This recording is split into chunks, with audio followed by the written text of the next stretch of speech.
Good evening, जय हिंद मित्रों। आप सभी का आपके ई शिक्षा संवाद जूम क्लासेस और यूट्यूब चैनल में स्वागत है, जिसमें हम लोग एनटीए यूजीसी नेट की तैयारी कर रहे हैं और हम लोगों के पास अब गिने चुने दिन बाकी हैं, जिसमें हम लोग पेपर फर्स्ट को यहाँ पर डिस्कस कर रहे हैं। पेपर फर्स्ट का बहुत इंपॉर्टेंट टॉपिक हम लोग यहाँ पर लेकर आए हैं, जो कि यूनिट 6 है आपका पेपर फर्स्ट में, जिसको हम लोग इंडियन लॉजिक के नाम से जानते हैं या लॉजिकल रीजनिंग के नाम से हम लोग जानते हैं। ठीक, लॉजिकल रीजनिंग, इसमें आपके भरपूर प्रश्न आते हैं, जिसको एग्जाम में बहुत से बच्चों के लिए बहुत मुश्किल से ये क्वेश्चन बन जाते हैं। ठीक है, तो आज हम लोग इसी पर डिस्कस करने वाले हैं।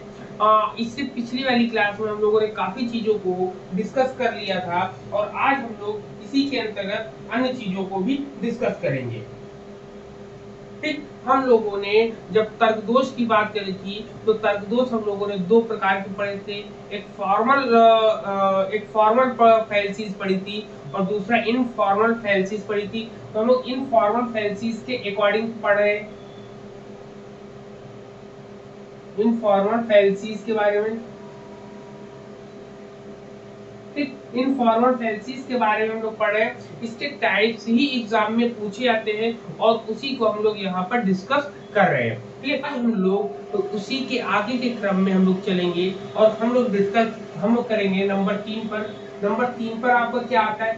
2 नंबर तक हम लोगों ने डिस्कस कर लिया था, जिसमें सबसे पहला पॉइंट हम लोगों ने मुष्टि युक्ति के बारे में पढ़ा था, जिसमें अपील टू फोर्स की बात करी जाती है, जिसमें किसी भी व्यक्ति को अपनी बात मनवाने के लिए उस पर जो है बल डाला जाता है, उस पर दबाव डाला जाता है, वो आपका होता है। दूसरा हम लोग ने व्यक्तिपरक युक्ति के बारे में पढ़ा था। ठीक है, जिसके अंतर्गत जो है किसी भी मतलब उसमें जो है व्यक्ति की ओर निर्देशित युक्ति होती थी, कि मतलब वहां पर व्यक्ति की ओर ध्यान केंद्रित होता था। इसको हम लोगों ने 2 भागों में डिवाइड किया था, एक लालनात्मक में था और दूसरा परिस्थिति परक में था। अब हम लोग उसी के आगे अज्ञान मूलक युक्ति के बारे में चलेंगे। क्या है आपका अज्ञान मूलक? इग्नोरेंटियम होता है, ये हो गया आपका। ठीक है, पूरा आ रहा है, कवर हो रहा है पूरा? हाँ, पूरा कवर हो रहा है। ठीक, तो यहाँ पर इसके बारे में हम लोग जानेंगे। इग्नोरेंटियम मीन्स क्या होता है? इग्नोरेंटियम मीन्स होता है ज्ञानता मूलक। इसमें क्या होता है, जब कहते हैं कि जब यह जो है, इसमें क्या होता है कि जब कहता है कि जब यह कहा जाता है कि यदि कोई तर्कवाक्य केवल आधार पर सत्य है। इसमें क्या कह रहा है, एक एक लाइन को आप लोग ध्यान से सुनेंगे और समझेंगे। इसमें कहता है कि इसमें कहता है कि जब कोई तर्कवाक्य केवल इस आधार पर सत्य हो कि इसे कोई असत्य प्रमाणित नहीं कर सकता। मतलब कोई ऐसे केवल एक ही बात पे ये मान ले कि यदि कोई व्यक्ति किसी बात को सत्य मतलब सिद्ध नहीं कर पा रहा है, तो वो बात जो है क्या हो जाएगी, आपकी असत्य हो जाएगी। या कोई बात असत्य है, उसको सिद्ध नहीं कर पा रहा है कि ये असत्य है, तो वो बात सत्य हो जाएगी। तो ऐसे इसमें होता है। तो आप इसमें बताएंगे कि जब कभी भी कोई तर्कवाक्य केवल इस आधार पर सत्य या असत्य होता है जब उसे प्रमाणित नहीं किया जा सकता हो, तो इस प्रकार के दोष को हम लोग अज्ञान मूलक युक्ति दोष कहते हैं। कभी भी कोई तर्कवाक्य केवल इस आधार पर सत्य हो या असत्य हो कि उसे प्रमाणित नहीं किया जा सकता, तो इस प्रकार के दोष को हम लोग अज्ञान मूलक दोष कहते हैं। उसी दूसरे शब्दों में हम कह सकते हैं कि जब कभी भी किसी कथन का खंडन करने के लिए हम प्रमाण न दे पाए और प्रमाण न देने की वजह से उसे सत्य या असत्य मान लिया जाता है, तो इस प्रकार के दोष को हम लोग अज्ञान मूलक दोष कहते हैं। जैसे बहुत ही सामान्य भाषा में आप एक बहुत अच्छा एग्जाम्पल ले सकते हो। क्या आपने ईश्वर को देखा है? जब कोई व्यक्ति ऐसा कहता है क्या आपने ईश्वर को देखा है, तो फिर हम लोग चुप हो जाते। क्यों? क्योंकि ईश्वर को यदि हम कहेंगे कि यदि आपने ईश्वर को नहीं देखा है, तो आपका यह कथन है कि ईश्वर है, ये असत्य माना जाता है।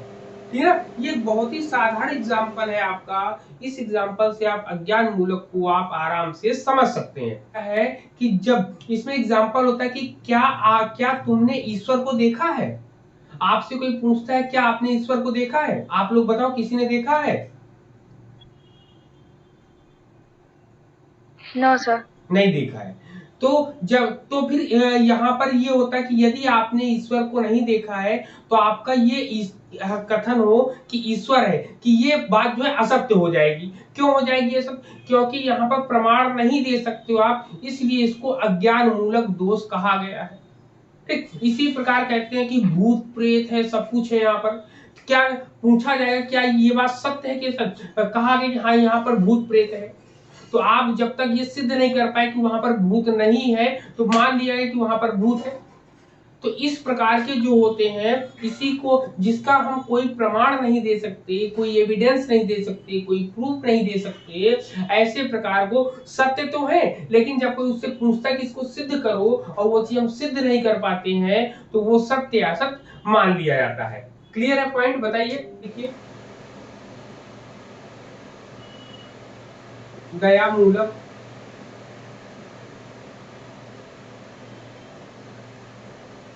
युक्ति, ठीक है, इसको क्या बोलते हैं? आर्गुमेंटम। इंग्लिश जरूर याद रखिए, इंग्लिश में नाम कभी कभी देते हैं। तो पीटी के बारे में हम लोग जानेंगे। इसमें क्या कहता है, जस्ट मैं देख लूं रिकॉर्डिंग चल रही है कंटिन्यू। हाँ चल रही है, ओके। ठीक, इसमें क्या कहता है कि दया मूलक युक्ति के बारे में, आर्गुमेंटम एड मिसेरिकॉर्डिया के बारे में, या अपील टू पिटी के बारे में हम लोग जानते हैं। इसमें कहते हैं कि जब किसी बात को मनवाने के लिए किसी व्यक्ति के हृदय में दया जागृत की जाती है तो उसमें दया मूलक युक्ति दोष पाया जाता है। इसमें आप समझ सकते हैं कैसे, जैसे इसमें कह सकते हैं, इसमें जो है हम लोग कुछ एग्जाम्पल लेंगे जो आपके एग्जाम में भी कई बार पूछा जाता है, या हम लोग कह सकते हैं बोलचाल में भी इसको हम लोग समझ सकते हैं। कहते हैं कि यदि कोई व्यक्ति अपने को निर्दोष सिद्ध करने के लिए प्रमाण का सहारा न कर केवल यह कहे कि वह बहुत गरीब है, भूख और गरीबी ने उसे अपराधी बनाया है, और ऐसा कहकर वह न्यायाधीश के हृदय में क्या है, दया की भावना जो है दया जागृत करता है, तब उसे हम दया मूलक युक्ति का दोष कहते हैं। ठीक है ना। ये प्राय मुख्य रूप से हम लोग को कहां पर देखा जाता है, जहां पर दो लोग होते हैं और एक लोग दोषी होता है और दूसरा जो है उसकी बात को सुनता है, और वो दोषी व्यक्ति जो है अपनी कंडीशन को बताता है कि मेरी कंडीशन ऐसी नहीं, हाँ मेरी गलती है लेकिन मेरी कंडीशन ऐसी नहीं थी कि मैं आपको उस चीज से अवेयर करा सकूं, उस चीज को मैं बता सकूं। ठीक है, तो वो दया मूलक कंडीशन में है। तो क्या होता है कि चलो दया, मन में एक दया जाग गई कि चलो ठीक है इसकी गलती नहीं, इसकी मतलब इसने जानबूझकर नहीं किया, गलती से किया, लेकिन इसने किया तो गलती। तो वहां पर ये क्या होता है कि जब दया की भावना जो उत्पन्न कर देते हैं तो वही इस प्रकार के दोष को दया मूलक युक्ति दोष कहते हैं हम लोग। ठीक, क्या कहते हैं इसको हम लोग सबसे ज्यादा कहां पर देखते हैं, इसको हम लोग अदालतों में ज्यादा से ज्यादा देखा जाता है। जब कभी बचाव पक्ष के वकील जो है तथ्यों की उपेक्षा करके, मतलब तथ्यों को ना बता करके अपने मुवक्किल को अपराध से मुक्त कराने के लिए न्यायाधीश के हृदय में दया की भावना पैदा करता है, तो इस प्रकार के दोष को हम लोग दया मूलक युक्ति दोष कहते हैं हम लोग। अपील टू पिटी, ठीक है, अपील टू पिटी, दया की भावना के, दया के लिए। जैसे आपको पता होगा कि राष्ट्रपति को अधिकार है किसी को भी यदि मृत्यु दंड है कि अगर सजा दी गई है तो उसको माफ करने का अधिकार किसको है? भारत के पहले सदस्य को। ठीक, हमारे भारत का जो पहला सदस्य होता है वो पहला सदस्य हमारे राष्ट्रपति होते हैं, और उनको यह अधिकार है, किसके द्वारा अधिकार है? ये किसी भी सांस्कृतिक या धार्मिक जो है पुराणों या चीज पुस्तक के द्वारा नहीं है, ये हमारे संविधान के द्वारा दिया गया है। ठीक है ना। आप कोई भी किसी भी धर्म की पुस्तक में ऐसा नियम नहीं दिया है जैसा कि हमारे संविधान में दिया है। ठीक है। तो हमारे संविधान में क्या दिया गया है कि यदि कोई व्यक्ति जो है बहुत, मान लो उसने अपराध कर दिया, उसने अपराध के बाद जब उसको सजा मिली तो उसने सजा के दौरान अब बहुत अच्छा व्यवहार किया, सब लोगों से अच्छा व्यवहार किया, ठीक, लेकिन उसकी एक कंडीशन ऐसी थी कि उसको ऐसा अपराध करना पड़ा, तो वहां पर राष्ट्रपति क्या करता है, आपकी वो जो है आपको क्षमादान देता है, ठीक, मृत्यु दंड से मुक्ति प्रदान करता है और एक नया जीवन जीने का क्या अवसर प्रदान करता है, ठीक है।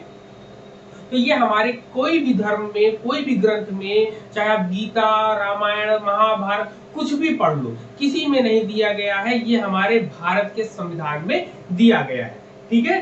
क्लियर है ये पॉइंट? चलो ये पॉइंट क्लियर हुआ, बताइए सभी लोग।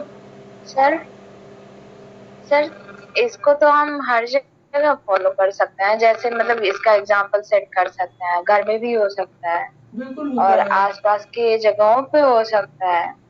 तो मतलब मतलब विशेष कर गलत क्यों होने पर अदालत? भी हम लोग जो है सामने अगर हमें सजा मिलने वाली हो और हम ऐसी कंडीशन बता दें कि वो उसके मन में इमोशंस जाग जाए, दया जाग जाए, हाँ मर्सी तो जाग ऐसा जाए, तो वही आपका दया सर मूलक ऐसा युक्ति कहलाएगा। हाँ बोलो आप। सर सर मतलब ये जो आपने कहा है कि मतलब ये ज्यादातर अदालतों के लिए है, तो ये वाक्य नहीं ना सही होगा, नहीं, क्योंकि ज्यादातर ऐसा अदालतों चीज में तो हम इसलिए घर होता है में भी क्योंकि देख। बड़े अपराध वहां पर होते हैं ना, बड़े अपराधों के लिए जल्दी हृदय में आप दया नहीं ला सकते हो, इसलिए कहा गया इसको।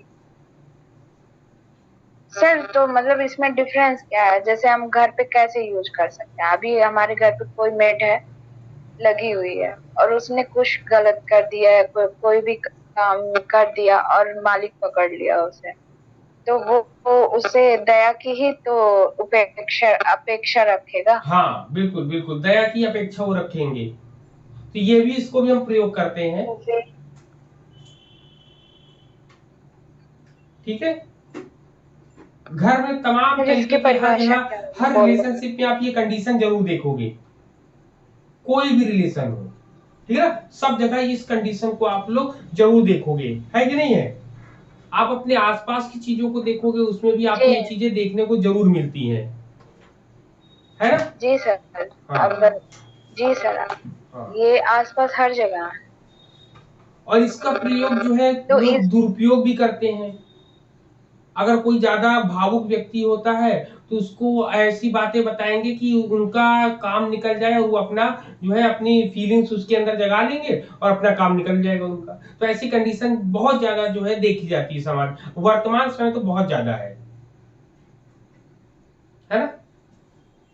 चलिए, सर इसकी परिभाषा बोल आज दो। पे लोकोत्तेजक युक्ति दोष,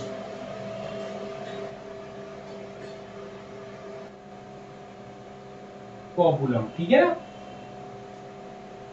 और दया का भाव अगर आपको उत्पन्न करना हो तो आप रो दोगे तो जो ज्यादा इमोशनल व्यक्ति होता है वो कहीं ना कहीं ये चीजें समझ जाता है ना, आंसू जो है बहुत ज्यादा काम करते हैं इसमें, रोना। बात करते हैं लोकोत्तेजक युक्ति क्या होता है। इसमें क्या होता है, इसमें कहते हैं कि लोकोत्तेजक का मतलब होता है कि जब तर्क का सहारा न लेकर हम किसी भी बात को कहने के लिए, जब कभी तर्क का सहारा न लेकर हम लोग किसका प्रयोग करें, भावना, ईर्ष्या, ठीक, भावना, ईर्ष्या, द्वेष, ठीक है, द्वेष या पक्षपात, पक्षपात, ठीक है, आदि आदि भावों को उत्तेजित करके, पक्षपात या दया आदि जितनी है, ये सब चीजों को जब कभी हम क्या करते हैं, उत्तेजित करके, उत्तेजित करके, ठीक है, जब कभी हम इसको उत्तेजित करके लोगों को भड़काया जाता है, क्या करके, उत्तेजित करके लोगों को भड़काया जाता है, ठीक है, जब कभी भड़काया जाता है, भड़काया जाता है यहाँ पर, ठीक है, तब क्या होता है, तब इस प्रकार के दोष को हम लोग लोकोत्तेजक युक्ति दोष कहते हैं हम लोग। इसमें कोई एक व्यक्ति की बात नहीं हो रही, इसमें बल्कि एक से अधिक जनसंख्या में एक से अधिक लोगों को कोई भी बात कहकर उनके अंदर हम लोग क्या करते हैं, भावना पैदा करते हैं, ईर्ष्या पैदा करते हैं, द्वेष, पक्षपात, दया आदि तमाम चीजों को जो हम लोग पैदा करके उत्पन्न करके इसका सहारा लेते हैं, भड़का देते हैं उनको, तो वही आपका क्या कहलाता है, आपका लोकोत्तेजक युक्ति कहलाता है। इस तरह के जो हम लोगों को देखने को मिलता है, तो ये आर्गुमेंटम एट पॉपुलम के अंतर्गत, तो पॉपुलम में क्या होता है, पॉपुलेशन होती है। अब इनको या तो धार्मिक स्थिति के आधार पर या राजनीतिक क्षेत्र में इसको जो है ज्यादा देखा जाता होगा, ठीक है ना। इसकी डेफिनेशन लिख लो, फिर एग्जांपल बताएं। एग्जांपल में जैसे आता है, एग्जांपल अगर हम बात करें, जैसे आपने सुना होगा कि बाबरी मस्जिद तोड़कर मंदिर बनाने में कतई अधर्म नहीं है। मतलब बाबरी मस्जिद को तोड़कर यदि वहां पर मंदिर बनाया जाए तो वहां पर कोई भी ये अधर्म का काम नहीं। क्यों? क्योंकि बाबर ने यह अधर्म सदियों पहले कर दिया था। मतलब बाबर ने ये काम पहले कर दिया था, इसलिए हम लोगों को बाबरी मस्जिद तोड़कर मंदिर बनाना कोई अधर्म का काम नहीं है। तो यहाँ पर लोगों क्या गया, लोगों को भड़काया गया, ठीक है ना, लोगों को भड़काया गया। क्यों? क्योंकि हिंदुओं कहते हैं कि ये हिंदुओं इस अधर्म की निशानी को मिटाकर धर्म का पताका फहराना चाहते हैं और राम मंदिर बनाना चाहते हैं, जो कि बना है आपके सामने दिख रहा होगा। तो ये क्या हुआ, तो इस प्रकार के जो भी हम लोग लोगों को भड़काते हैं या कुछ भी कहते हैं, तो ये आपका लोकोत्तेजक युक्ति के अंतर्गत आता है।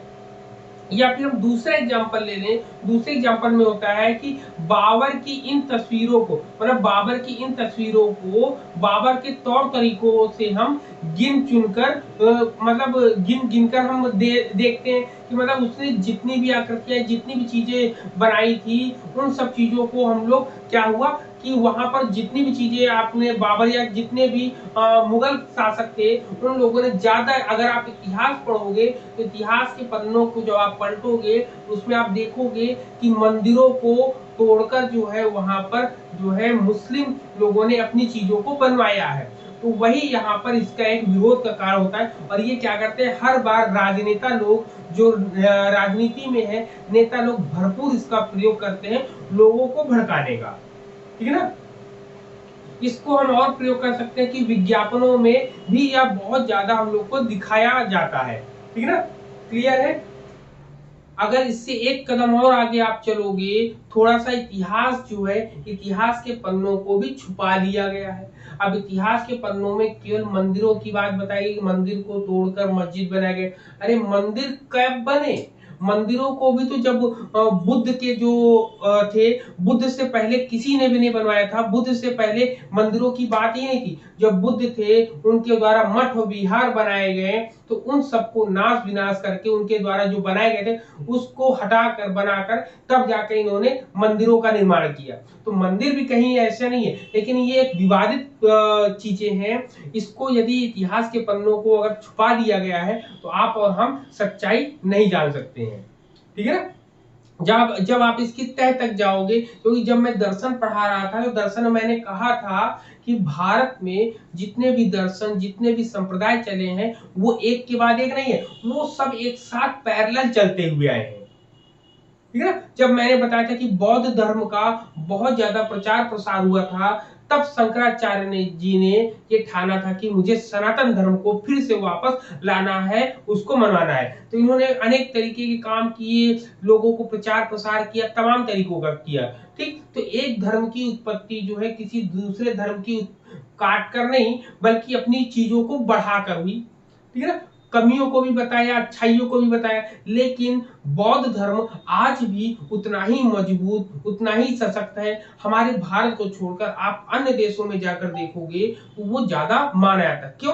क्योंकि उनके धर्म में किसी के बारे में ऊंच नीच नहीं है। आप पूरे विश्व में घूम आइए, हमारे भारत को छोड़कर अन्य किसी कंट्री में जाति के आधार पर बंटवारा नहीं है।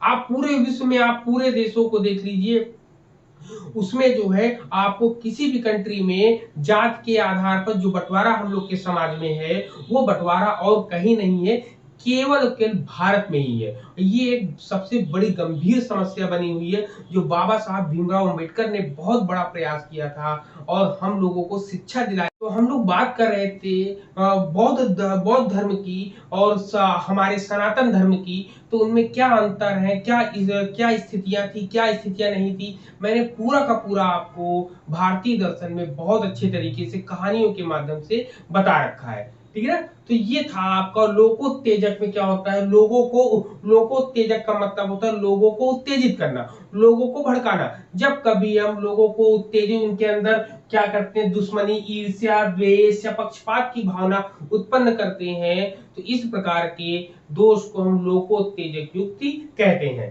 क्लियर है पॉइंट? चले आगे। जी सर। चलो, इसकी डेफिनेशन तो नहीं लिखानी? सर लिखवा चुका। लिखवा चुका हूं मैं। चलो जी। अब जब लोकोत्तेजक की बात हो गई, तो हम लोग बात करेंगे श्रद्धा मूलक युक्ति दोष, अपील टू अथॉरिटी। ठीक है ना? ये होता है आपका। ठीक है, चलो इस पर डिस्कस करते हैं हम लोग। लिख लिया?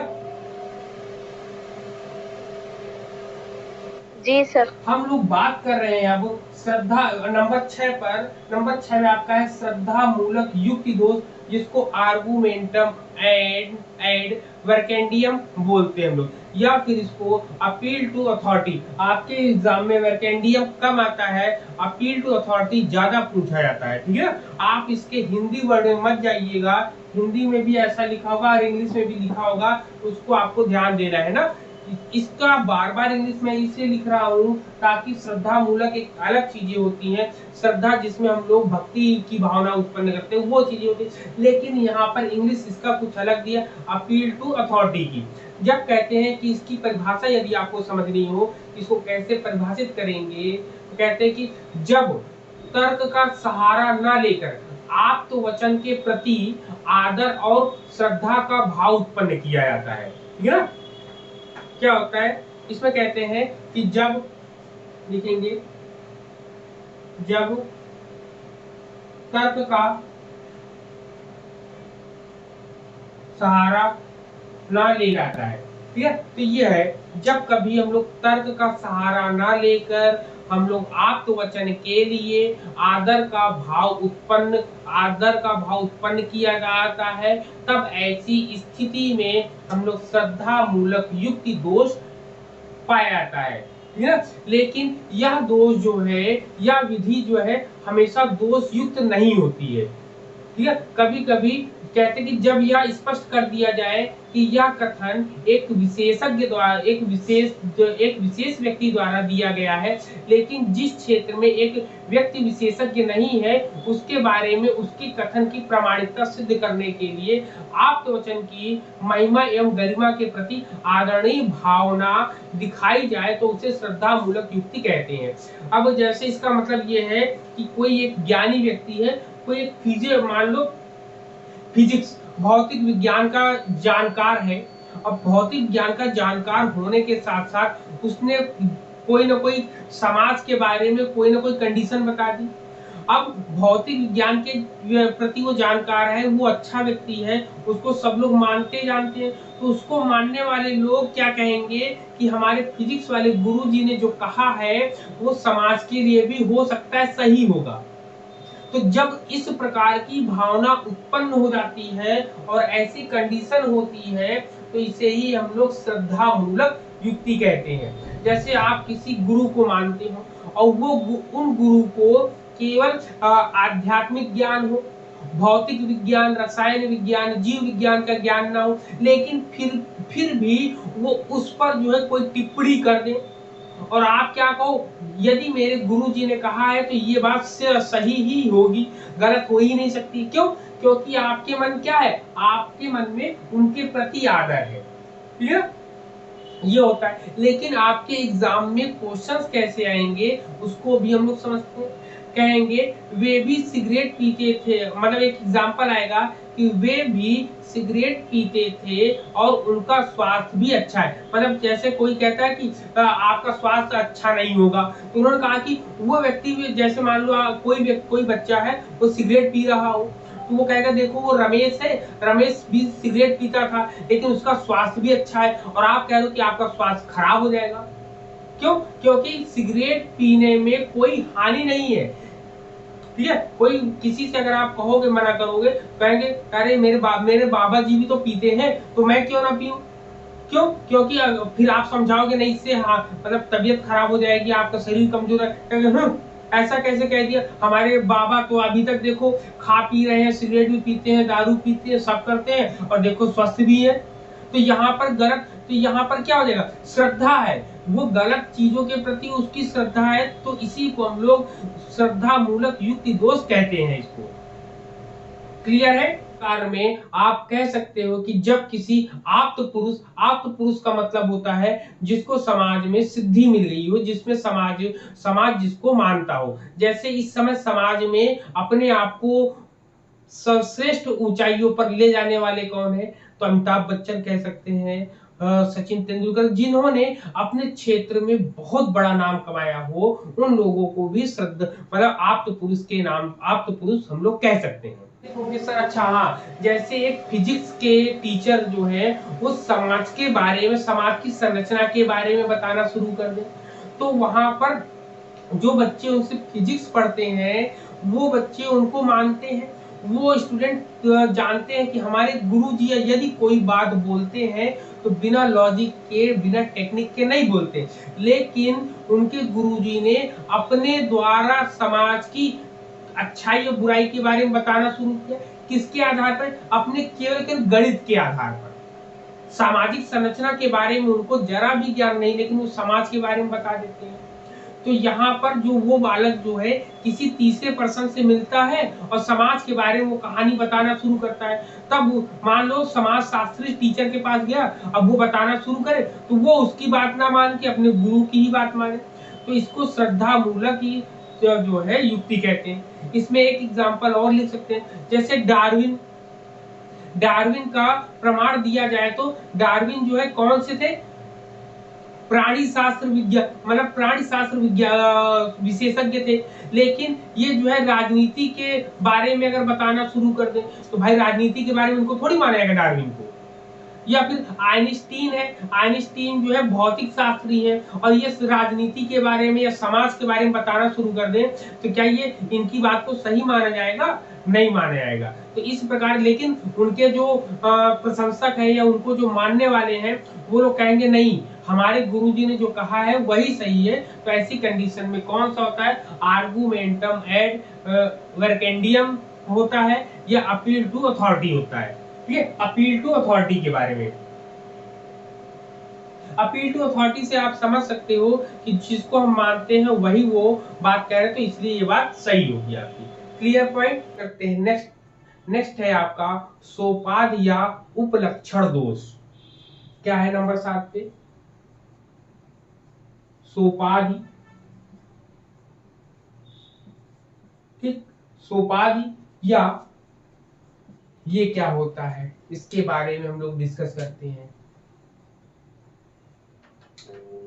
ठीक है, क्या होता है इसके बारे में। और लोग कौन जुड़े हैं?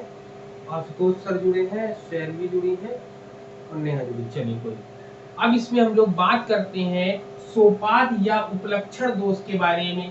ठीक है ना, इसमें कहते हैं कि किसी सामान्य सिद्धांत का उपयोग एक विशेष विषय में करना ही जिसमें आकस्मिक स्थिति या आकस्मिक परिस्थिति पर उस सिद्धांत का हम लोग प्रयोग करना बना दे, तो उसे सोपाधिक उपलक्षण कहते हैं। डेफिनेशन से नहीं समझ में आया, एक एग्जांपल लेंगे, एक एग्जांपल के द्वारा भी हम लोग अभी डिस्कस करेंगे। इसमें कहता है कि यह आवश्यक नहीं है कि जो बात किसी वस्तु के लिए सामान्य परिस्थिति में सत्य हो वह बात उस वस्तु के लिए विशेष परिस्थिति में भी सत्य हो, क्योंकि विशेष परिस्थितियों में एक वस्तु के कुछ गुण अलग होते हैं और कुछ गुण में अंतर होते हैं। जैसे इसका एग्जाम्पल से समझ जाएंगे हम लोग। एग्जाम्पल में कहता है कि जैसे पानी एक द्रव पदार्थ है। क्या है? पानी एक द्रव। तो यहाँ पर आप कहते हैं कि पानी की वास्तविक कंडीशन क्या है? पानी एक द्रव पदार्थ है, लिक्विड पदार्थ है। लेकिन जब कभी उसको हम उसका टेम्परेचर हाई करके हम उसको जो है आइस में बदल देते हैं, बर्फ में बदल देते हैं, लेकिन फिर भी वो क्या रहता है? पानी। तो हम कह सकते हैं कि बर्फ क्या है? बर्फ एक जो है द्रव पदार्थ है, लेकिन है तो वो ठोस, लेकिन द्रव पदार्थ के अंतर्गत भी आता है। मतलब पानी की स्थिति एक स्थिति में दूसरी है, और जब उसकी परिस्थिति है, एक परिस्थिति में वह द्रव है, दूसरी परिस्थिति में वह बर्फ है, लेकिन वास्तविक अर्थ में वह द्रव ही कहलाएगा। ठीक है ना? तो इसमें क्या कहते हैं सर? हाँ बोले। सर, एक तरीके से ये सत्यकारवाद हो गया ना, कि बर्फ हमारा वो बन गया, इफेक्ट बन गया। हाँ, अब इस उदाहरण में कारण तो कारण पानी है।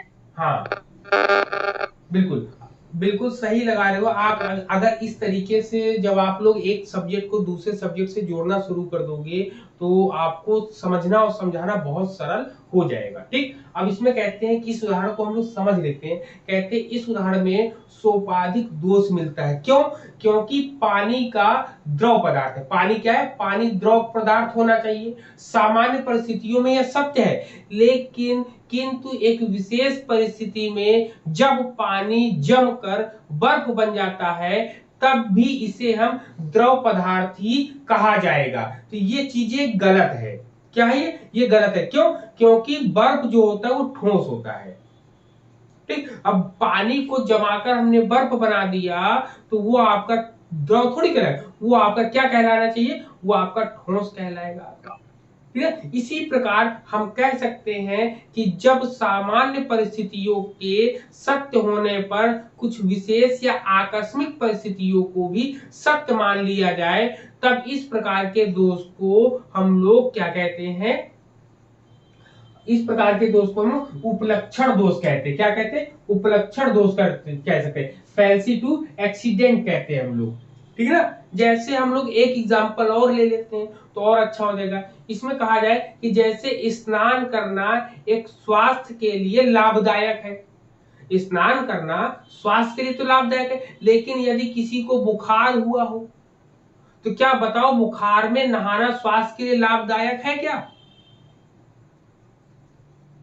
No sir. नहीं है। या किसी को इन्फ्लुएंजा हुआ हो, इन्फ्लुएंजा के रोगी को यदि स्नान कराएं तो क्या हुआ, स्वस्थ हो जाएगा? बिल्कुल नहीं। इसमें भी जो है हम लोग जो है उसमें देख सकते हैं कि सामान्य परिस्थितियों में व्यक्ति नहाने पर तो स्वस्थ रहता है, लेकिन जब कोई बीमारी जैसे बुखार है, इन्फ्लुएंजा है, तो इन सब चीजों में यदि वो नहाएगा उस कंडीशन में तो वो क्या हो जाएगा? बीमार हो, और भी ज्यादा उसकी तबीयत खराब हो जाएगी। तो इस प्रकार के दोष को हम लोग उपलक्षण दोष कहते हैं। क्लियर? जी सर। सर, एक बार प्लीज वो लाइन दोहरा दें, वो डेफिनेशन वाली लिखिए, रिपीट कर दें। हाँ लिखिए। जब सामान्य परिस्थितियों के सत्य होने पर, जब सामान्य परिस्थितियों के सत्य होने पर कुछ विशेष या आकस्मिक परिस्थितियों को भी, कुछ विशेष या आकस्मिक परिस्थितियों को भी सत्य मान लिया जाता है, तब यह दोष, तब यह दोष उत्पन्न होता है, तब यह दोष उत्पन्न होता है।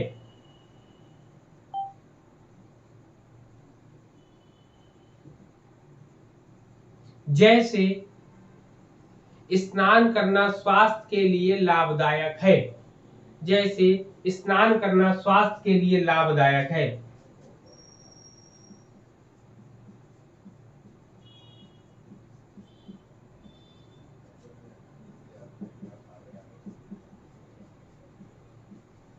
स्वास्थ्य के लिए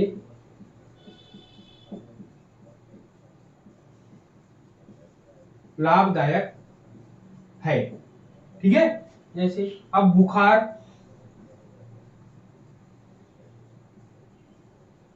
ठीक है, बुखार का रोगी, बुखार का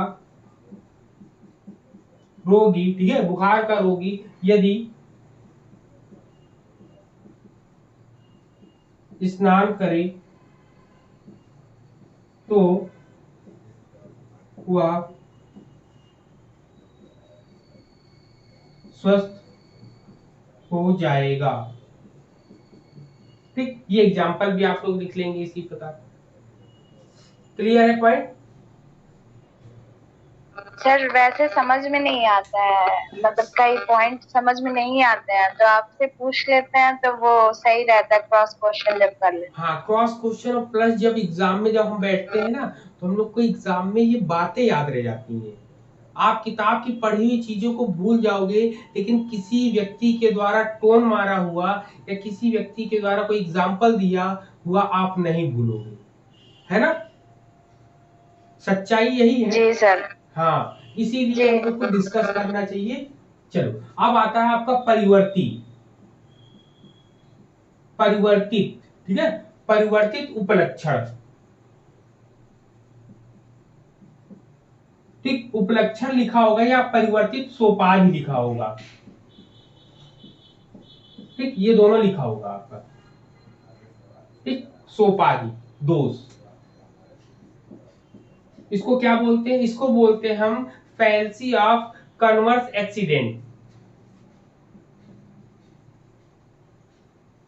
फैल्सी ऑफ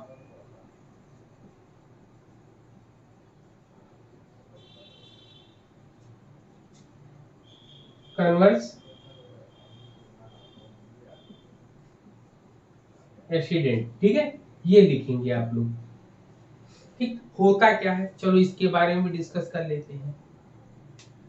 इसमें कहते हैं कि यदि कोई केवल, इसमें कहते हैं कि यदि केवल उपवादात्मक घटनाओं का विचार करके शीघ्रता से एक ऐसे नियम का सामान्यीकरण करता है जो केवल उन्हीं में उपयुक्त बैठता है जो उसमें परिवर्तित उपलक्षण के दोष होते हैं। जैसे इस पे एक एग्जांपल पहले देंगे, तब उसके बाद हम लोग डिस्कस करेंगे। जैसे कहा जाए उपद्रव की हालात में, लिखेंगे उदाहरण, एग्जांपल लिखिए,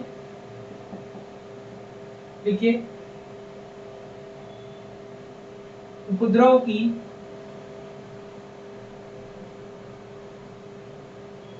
हालात में, ठीक, लिखेंगे उपद्रव की हालात में या हालत में, हालात या हालत, ठीक, उपद्रव की हालत में पुलिस की गोली, पुलिस की गोली, ठीक है, पुलिस की गोली से कभी कभी, पुलिस की गोली से, ठीक है, पुलिस की गोली से कभी कभी बेकसूर लोग मर जाते हैं।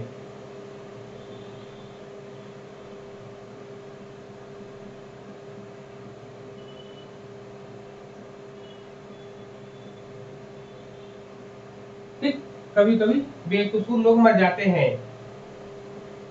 ठीक है, अब कहते हैं किसी हालत में पुलिस की गोली चलाने का अधिकार नहीं देना चाहिए। लिखेंगे इसलिए, बोलते हैं, क्या बोलते हैं? इसलिए किसी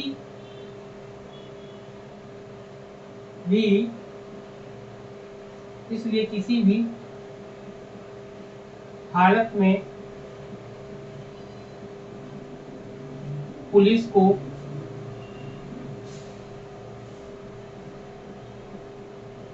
गोली चलाने का अधिकार नहीं देना चाहिए। ठीक है ना, ये हो गया। अब इस एग्जाम्पल से आप जो है समझ सकते हो।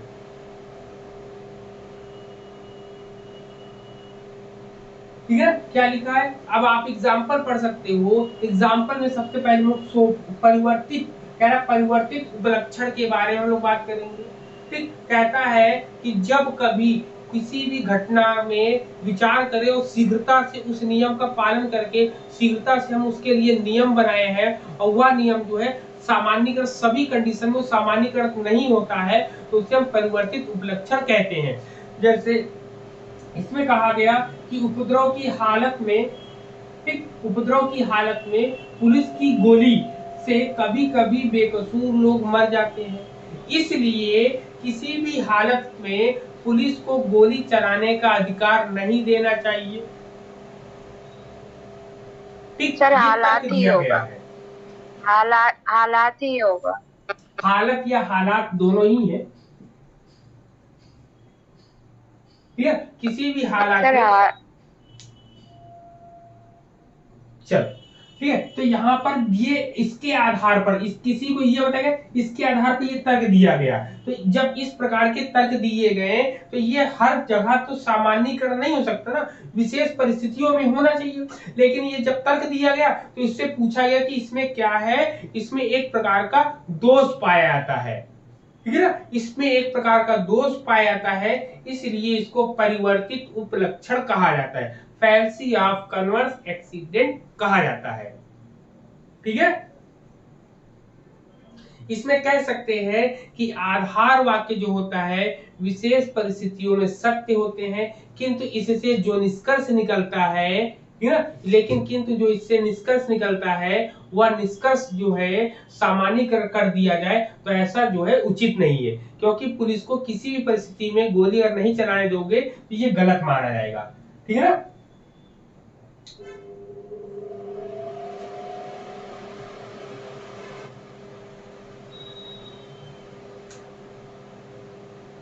ठीक है, समझ में आ रहा है।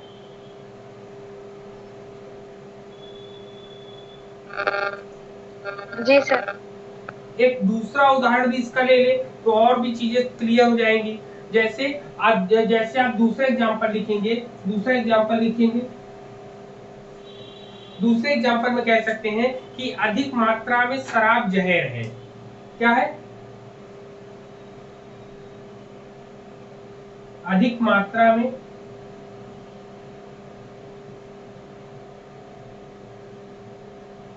शराब क्या है, शराब जहर है। फिर कहा जाए कि शराब जहर है,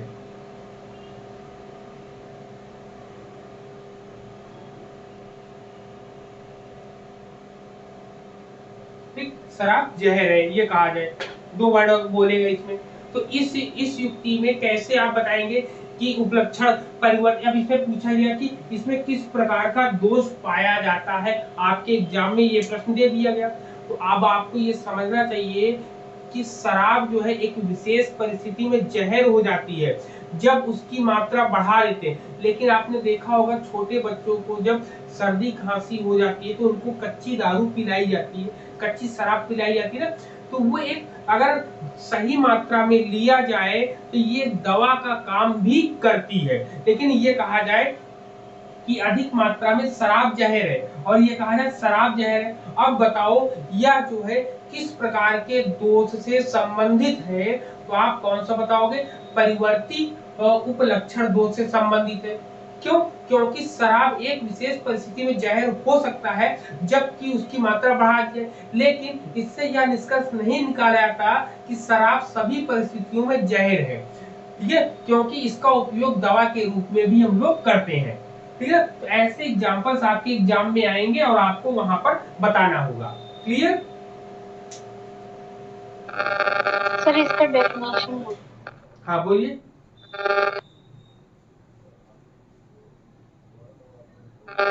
सर आपसे बोल रहे हैं कि इसका डेफिनेशन।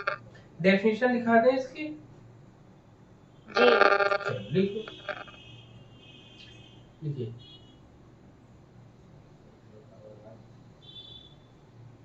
देखिए, जब किसी बात को जब किसी बात को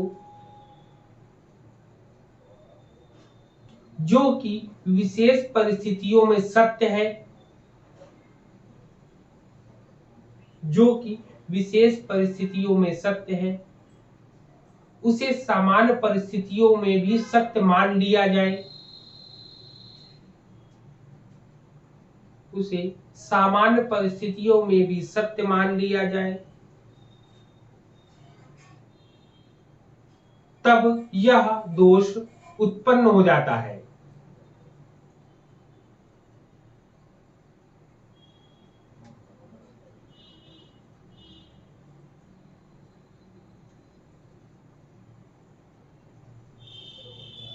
इसे जो है अविचारित, याद रखिएगा, इसको जो है एक नाम और दिया जाता है, अविचारित सामान्यीकरण।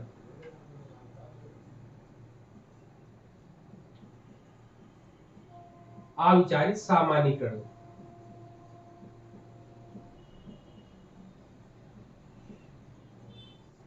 ठीक ठीक है, इसको क्या कहते हैं? अविचारित सामान्यीकरण कहते हैं, हैस्टी जनरलाइजेशन कहते हैं हम लोग। ठीक, हम लोग परिवर्ती उपलक्षण के बारे में डिस्कस कर रहे थे। परिवर्ती उपलक्षण की मेन मुख्य परिभाषा या सरल शब्दों में समझेंगे कि जब कहते हैं कि जब किसी बात को जो कि विशेष परिस्थिति में सत्य होती है, उसे अन्य सामान्य परिस्थितियों में भी सत्य मान लिया जाए, तब इस प्रकार का दोष उत्पन्न होता है। जैसे आपके सामने दो एग्जाम्पल दिए हैं। पहले एग्जाम्पल में मैंने बताया कि उपद्रव की हालात में पुलिस की गोली से कभी कभी बेकसूर लोग भी मर जाते हैं, इसलिए किसी भी हालत में पुलिस को जो है गोली चलाने का अधिकार नहीं देना चाहिए। एक तो ये एग्जाम्पल बताया। दूसरा कि अधिक मात्रा में शराब जहर है, तो क्या निष्कर्ष निकाला गया कि शराब जहर है, इसलिए इसको बंद कर दो। तो नहीं, शराब का प्रयोग हम दवा के रूप में भी करते हैं। तो विशेष हालत में इसकी जब कंडीशन बदल जाती है, उसको सामान्य परिस्थितियों में भी लागू किया जाए, तो ऐसा असंभव है। इसीलिए इसे अविचारित सामान्यीकरण कहा गया है, हैस्टी जनरलाइजेशन कहा गया है। आप लोगों का क्लियर है? बताइए, यहाँ तक क्लियर है? जी ठीक जी सर। ठीक है, तो हम लोगों ने यहाँ पर 8 प्रकारों के बारे में बात कर लिया है। अब हम लोग के 4 प्रकार जो बचते हैं, उसको हम नेक्स्ट क्लास में करेंगे। तो हम लोग नेक्स्ट क्लास में मिलेंगे। तब तक के लिए सभी को जय हिंद।